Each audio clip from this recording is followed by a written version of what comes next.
সবাই ভালো আছো এই আশা নিয়ে আজকের ক্লাস শুরু করছি। আমি Tahmina Parveen, assistant professor, Eden Mohila College, Dhaka. আমি আজকে যে বিষয়টি পড়াবো তোমাদেরকে সেটি হচ্ছে অর্ডিনারি লিস্ট স্কয়ার মেথড। গত ক্লাসে আমি পড়িয়েছিলাম ইকোনোমেট্রিক্স কি এবং ইকোনোমেট্রিক্স কিভাবে ইকোনমিক্স ল, ফেনোমেনা ইত্যাদিকে সংখ্যাগতভাবে পরিমাপ করে। এরপরে পড়েছি ডিটারমিনিস্টিক পপুলেশন রিগ্রেশন ফাংশন কি, নন ডিটারমিনিস্টিক পপুলেশন রিগ্রেশন ফাংশন কি, ডিটারমিনিস্টিক এসআরএফ কি এবং নন ডিটারমিনিস্টিক এসআরএফ কি, এবং সর্বশেষ এদেরকে আমরা চিত্রের সাহায্যে দেখিয়েছি। The method of ordinary least square, বাংলায় যাকে বলা হয় ন্যূনতম বর্গ পদ্ধতি, এবং সংক্ষেপে আমরা বলবো ওএলএস মেথড। তো এই অর্ডিনারি লিস্ট স্কয়ার মেথডটির চালু করেন সর্বপ্রথম কার্ল ফ্রেডরিখ গস, যিনি একজন জার্মান ম্যাথমেটিশিয়ান। তো এই অর্ডিনারি লিস্ট স্কয়ার মেথডটি আসলে কি, এটা কি চিড়িয়াখানা না জাদুঘর, সেটা আমাদেরকে দেখতে হবে। তো অর্ডিনারি লিস্ট স্কয়ার একটা মেথড, এবং যে মেথডের সাহায্যে আমাদের পপুলেশন রিগ্রেশন ফাংশনের প্যারামিটারসগুলোকে নির্ণয় করা হয়, এস্টিমেট করা হয়, এবং এই প্যারামিটারসগুলো এস্টিমেট করে আমরা পপুলেশন রিগ্রেশন ফাংশনকে এস্টিমেট করি। তাহলে অর্ডিনারি লিস্ট স্কয়ার মেথডটি কি? অর্ডিনারি লিস্ট স্কয়ার মেথড হচ্ছে এমন একটা মেথড বা এমন একটি পদ্ধতি যার মাধ্যমে আমরা পপুলেশন রিগ্রেশন ফাংশনের প্যারামিটারসগুলোকে এস্টিমেট করি বা নির্ণয় করি। তো পপুলেশন রিগ্রেশন ফাংশনের এই পরামিতি, ডিস্টারবেন্স টার্ম, ভ্রান্তি, ভেদাঙ্ক ইত্যাদি নিরূপণের জন্য বিভিন্ন পদ্ধতি রয়েছে, যেমন ম্যাক্সিমাম লাইকলিহুড মেথড আমরা যেটা পড়ছি, এটা একটা মেথড। তবে সবচেয়ে জনপ্রিয় পদ্ধতি হচ্ছে আমাদের এই least square method. Least square method সবচেয়ে জনপ্রিয় কেন? কারণ এর কিছু চমৎকার বৈশিষ্ট্য রয়েছে এবং চমৎকার কিছু অ্যাজাম্পশন রয়েছে। এই চমৎকার কিছু বৈশিষ্ট্যের কারণে এই পদ্ধতিটি সবচেয়ে শক্তিশালী এবং খুব জনপ্রিয় একটা পদ্ধতিতে পরিণত হয়েছে। তো এই পদ্ধতির মূল নীতি হচ্ছে ন্যূনতম বর্গ নীতি বা লিস্ট স্কয়ার প্রিন্সিপাল। তো এই লিস্ট স্কয়ার প্রিন্সিপালের মাধ্যমে আমরা পপুলেশন রিগ্রেশন ফাংশনকে এস্টিমেট করি। তবে পপুলেশন রিগ্রেশন ফাংশনকে আমরা সরাসরি এস্টিমেট করতে পারি না। কারণ কি? কারণ আমরা আগের ভিডিওতে বলেছি পপুলেশন বিশাল সাইজের হয়, এটা নিয়ে কাজ করা সব সময় সম্ভব হয়ে ওঠে না। এ কারণে আমাদের কি করতে হয়? আমাদের পপুলেশন থেকে একটা অংশ নিয়ে নিতে হয়। অংশ নিয়ে যাকে বলা হয় স্যাম্পল, সেই স্যাম্পলের উপর ভিত্তি করে, সেই স্যাম্পল ডাটার উপর ভিত্তি করে আমাদের এই স্যাম্পল রিগ্রেশন মডেল জেনারেট করতে হয়, এবং এই স্যাম্পল রিগ্রেশন মডেল জেনারেট করে আমরা এর মাধ্যমে এই পপুলেশন রিগ্রেশন ফাংশনকে এস্টিমেট করি।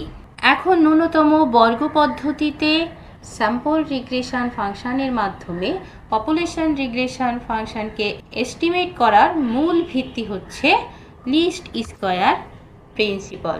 তো এই লিস্ট স্কয়ার প্রিন্সিপালের মাধ্যমে আমাদেরকে পপুলেশন রিগ্রেশন ফাংশন এস্টিমেট করার জন্য ধরে নিই আমাদের দ্বিচলক বিশিষ্ট অপেক্ষক হচ্ছে yi = beta 1 plus beta 2 xi plus ui, যেখানে বেটা 1 হচ্ছে ইন্টারসেপ্ট টার্ম, বেটা 2 হচ্ছে স্লোপ কোএফিসিয়েন্ট এবং ইউআই হচ্ছে এরর টার্ম। এখন একে যদি আমরা কনজাম্পশন ফাংশন হিসেবে ডিসক্রাইব করি, তাহলে আমরা বলতে পারি yi হচ্ছে আমার অ্যাকচুয়াল কনজাম্পশন এক্সপেন্ডিচার, xi হচ্ছে ইনকাম এবং ইউআই হচ্ছে এরর টার্ম। এখন এই yi হচ্ছে ডিপেন্ডেন্ট ভেরিয়েবল বা রিগ্রেসেন্ট, আর xi হচ্ছে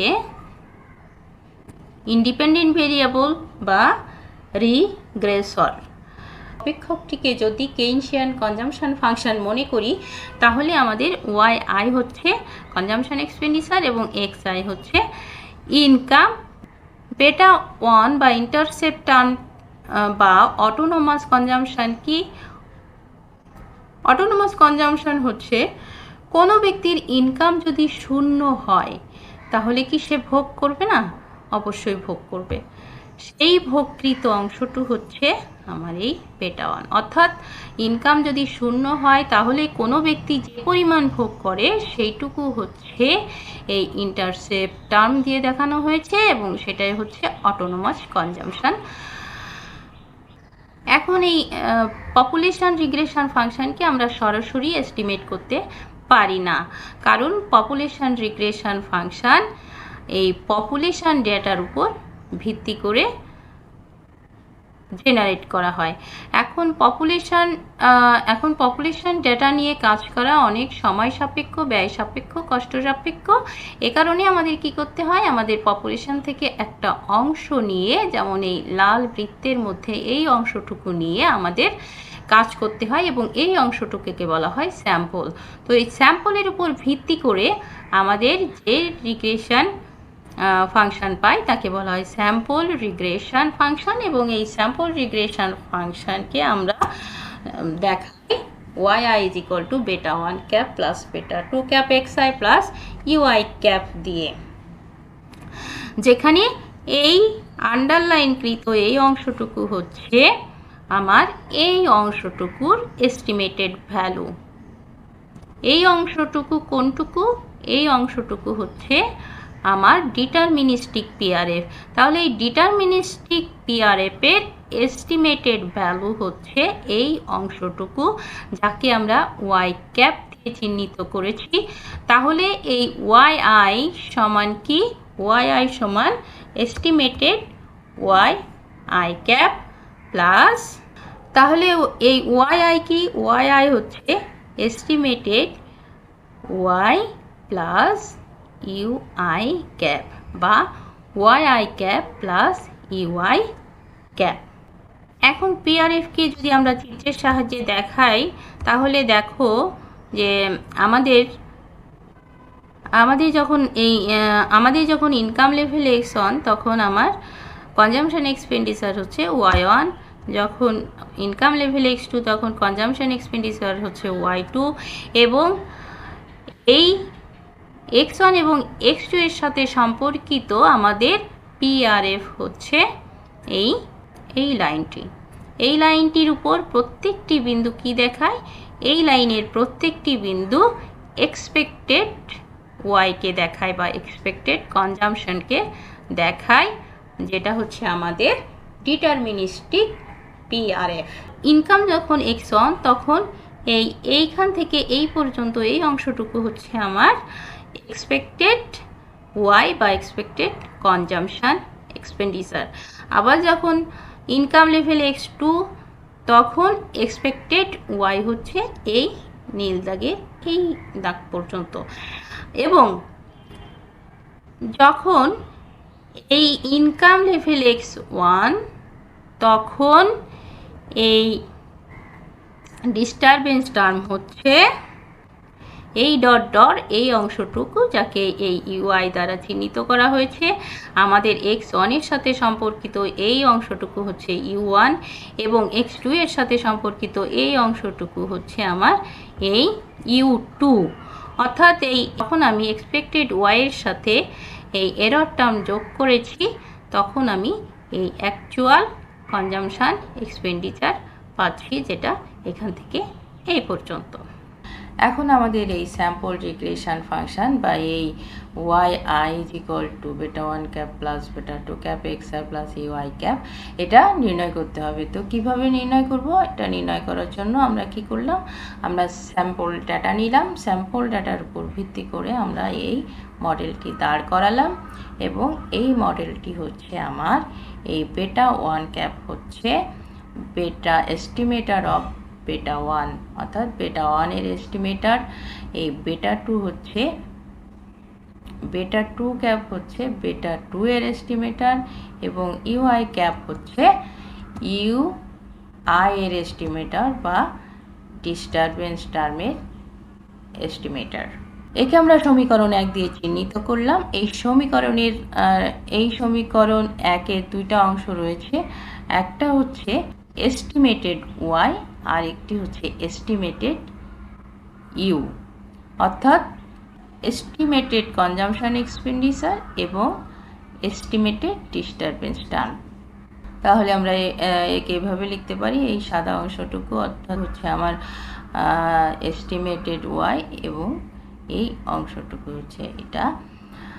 অর্থাৎ আমরা এখন এই ওয়াই আই নির্ণয় করতে হলে আমাদেরকে এই এস্টিমেটেড ওয়াই নির্ণয় করতে হবে এবং এস্টিমেটেড ইউ নির্ণয় করতে হবে। এখন এই সমীকরণ 1 থেকে আমি লিখতে পারি U I cap is equal to Y I minus beta 1 cap plus বেটা 2 ক্যাপ এক্স আই। এখন এই ইউআই ক্যাপটা কি? ইউআই ক্যাপটা হচ্ছে এই অ্যাকচুয়াল ওয়াই এবং এই এস্টিমেটেড ওয়াই, অর্থাৎ এই অংশটুকু, এই Y I minus beta 1 cap plus বেটা 2 ক্যাপ এক্স আই। এখানে আমরা এস্টিমেটেড ওয়াই এর মান বসিয়ে দিয়েছি, অর্থাৎ ওয়াই আই ক্যাপের মান বসিয়ে দিলে আমরা পাই Y I minus beta 1 cap plus বেটা 2 ক্যাপ এক্স আই। বা আমরা একে এভাবে লিখতে পারি U I cap is equal to Y I minus Y I cap, অর্থাৎ এই অংশটুকুর মান আমি ওয়াই আই ক্যাপ বসিয়ে দিলাম। তো এখন এই সমীকরণ 2 থেকে আমরা দেখতে পাচ্ছি যে এই ইউআই ক্যাপের মান যত কম হবে এই অ্যাকচুয়াল ওয়াই এবং এই এস্টিমেটেড ওয়াইয়ের পার্থক্য তত কম হবে, অর্থাৎ তত বেশি এরা কাছাকাছি আসবে এবং তত বেশি এই এসআরএফ পিআরএফের ভালো প্রতিনিধিত্ব করবে। এখন আমরা এন সংখ্যক অবজারভেশনের ক্ষেত্রে লিখতে পারি summation of U I cap is equal to এই summation of Y I minus Y I cap. কিন্তু অনেক সময় হয় কি যে এই সামেশন অফ ইউআই ক্যাপের মান সর্বনিম্ন অর্থাৎ 0 হচ্ছে, তারপরেও আমাদের এই এসআরএফ কিন্তু সঠিকভাবে ওয়াই আইকে প্রতিনিধিত্ব করতে পারে না, অর্থাৎ এই ওয়াই আই এই এসআরএফ থেকে ছড়িয়ে ছিটিয়ে থাকে বা এসআরএফ থেকে দূরে থাকে, অর্থাৎ তাদের মধ্যে গ্যাপ রয়েছে, যথেষ্ট গ্যাপ থেকে যায়। আমরা একটা উদাহরণের সাহায্যে এটিকে ব্যাখ্যা করি যে আমাদের যখন ইনকাম লেভেল এক্স অন তখন আমার disturbance term estimated disturbance term হচ্ছে U one cap is equal to plus 1। যখন আমার ইনকাম x2 তখন ডিস্টারবেন্স টার্ম u2 ক্যাপ, যখন x3 ইনকাম তখন ডিস্টারবেন্স টার্ম u3 ক্যাপ এবং যখন ইনকাম লেভেল x4 তখন ডিস্টারবেন্স টার্ম u4 ক্যাপ। এখন এই লাইনটি হচ্ছে এসআরএফ বা এই ওয়াই আই ক্যাপ, যার এই অর্থাৎ এই রেখার প্রত্যেকটা বিন্দু কি দেখাচ্ছে? এই রেখার প্রত্যেকটা বিন্দু দেখাচ্ছে এই ওয়াই আই ক্যাপ বা এস্টিমেটেড ওয়াই। এটা হলো এসআরএফ, যাকে আমরা বেটা 1 ক্যাপ প্লাস বেটা 2 ক্যাপ এক্স আই দিয়ে দেখিয়েছি। এখন এরকম হতে পারে না যে আমাদের disturbance term u1 cap is equal to plus 1, u2 cap is equal two minus 1, u3 cap is equal to plus 2, u4 cap সমান মাইনাস 2। এখন কি হচ্ছে দেখো, এই যে ডিস্টারবেন্স টার্ম আমরা n সংখ্যক অবজারভেশনের ক্ষেত্রে যদি এই ডিস্টারবেন্স টার্মগুলো যোগ করি তাহলে আমরা কি পাই? Summation of U I cap is equal to plus 1 minus 1 plus 2 minus 2 এবং আমাদের এই ডিস্টারবেন্স টার্মের যে যোগফলগুলো n সংখ্যক অবজারভেশনের ক্ষেত্রে সেটা 0 হয়ে যায়। এখন যদি সামেশন অফ ইউআই ক্যাপের মান 0 হয় তাহলে কিন্তু এই অ্যাকচুয়াল ওয়াই এবং এই এস্টিমেটেড ওয়াই এর মধ্যে কোনো পার্থক্য থাকছে না। এখন এই চিত্র দেখে কি মনে হচ্ছে যে আমাদের এই এস্টিমেটেড ওয়াই এবং অ্যাকচুয়াল ওয়াই, যেটা এই যে এখানে এখানে এখানে এবং এখানে রয়েছে, এটার মধ্যে কোনো গ্যাপ নাই? না, তা কিন্তু মনে হচ্ছে না, কারণ আমাদের এই অ্যাকচুয়াল ওয়াই এর মান ছড়িয়ে ছিটিয়ে আছে। অর্থাৎ এই এস্টিমেটেড ওয়াইয়ের সাথে এই অ্যাকচুয়াল ওয়াইয়ের যথেষ্ট গ্যাপ রয়েছে। তাহলে আমরা বলতে পারি না যে আমরা ভালো একটা এসআরএফ পেয়েছি, যে এসআরএফের মাধ্যমে আমরা পিআরএফকে যদি ব্যাখ্যা করি বা পিআরএফ সম্পর্কে যদি আমি মন্তব্য করি, তাহলে সেটি সঠিক হবে বা এই এসআরএফ পিআরএফকে সঠিকভাবে প্রতিনিধিত্ব করবে, তা কিন্তু বলতে পারছি না। এই সমস্যা দূরীকরণের জন্য আমাদেরকে ন্যূনতম বর্গ পদ্ধতির আশ্রয় নিতে হয়। ন্যূনতম বর্গ পদ্ধতির আশ্রয় এই কারণে নিতে হয় যে এই আমাদের আগের চিত্রে যে এই ইউআইগুলো আছে, এই ইউআইগুলোর ওয়েট কিন্তু সবারটা সমান না। তো এরা বলতে পারে যে আমি -2 ক্যারি করি, আবার ও হচ্ছে -1 ক্যারি করে, তাহলে আমাদের দুজনকে একই সাথে যোগ করা হচ্ছে কেন?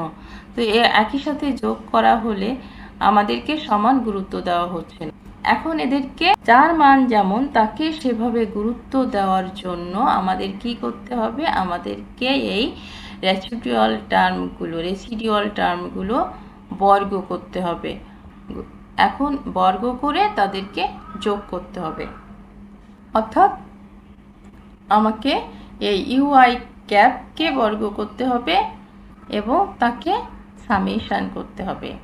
একে আমরা এইভাবে লিখতে পারি, summation of U I cap square is equal to summation of Y I minus beta 1 cap minus beta 2 cap X I whole square. অর্থাৎ আমি এই যে ইকুয়েশনটার উভয় পাশে বর্গ নিলাম এবং সামেশন নিলাম। এখন আমাদের ন্যূনতম বর্গ পদ্ধতির মূল নীতি হচ্ছে এই আমাদের রেসিডুয়াল টার্মের বর্গের যোগফলকে সর্বনিম্ন করা। তো এই সর্বনিম্ন করার জন্য তোমরা ফার্স্ট ইয়ার সেকেন্ড ইয়ারে পড়েছো মিনিমাইজেশন প্রবলেম। মিনিমাইজেশন প্রবলেমে কি করতে হয়? আমাদেরকে এই ভেরিয়েবলের সাপেক্ষে যাকে সর্বনিম্ন করব তাকে ডিফারেন্সিয়েট করতে হয় এবং তাকে শূন্যের সমান বসাতে হয়। আমরা তো এই সামেশন অফ ইউআই ক্যাপ স্কোয়ারকে বেটা 1 ক্যাপ এবং বেটা 2 ক্যাপের সাপেক্ষে ডিফারেন্সিয়েট করব এবং তাকে শূন্যের সমান বসাবো। শূন্যের সমান বসিয়ে আমরা যে সমীকরণ পাবো, দুইটা সমীকরণ পাবো, সেই সমীকরণ দুটোকে সমাধান করার মাধ্যমে আমরা এই বেটা 1 ক্যাপ এবং বেটা 2 ক্যাপের মান পাবো। কি মান পাবো? পাবো beta 1 cap is equal to Y bar minus beta 2 cap x bar এবং বেটা 2 ক্যাপ সমান summation of X I minus X bar into Y I minus Y bar divided by summation of X I minus X bar whole square. তো এই মান আমরা কিভাবে পাবো? অর্থাৎ কিভাবে আমরা বেটা 1 ক্যাপ এবং বেটা 2 ক্যাপকে এস্টিমেট করব বা নির্ণয় করব, সেটি আমরা নেক্সট ভিডিওতে অর্থাৎ নেক্সট ক্লাসে দেখাবো। তো সে পর্যন্ত সবাই ভালো থাকো, সুস্থ থাকো, নিরাপদে থাকো, নিজে ভালো থাকো এবং পরিবারের সবাইকে ভালো রাখো। আল্লাহ হাফেজ।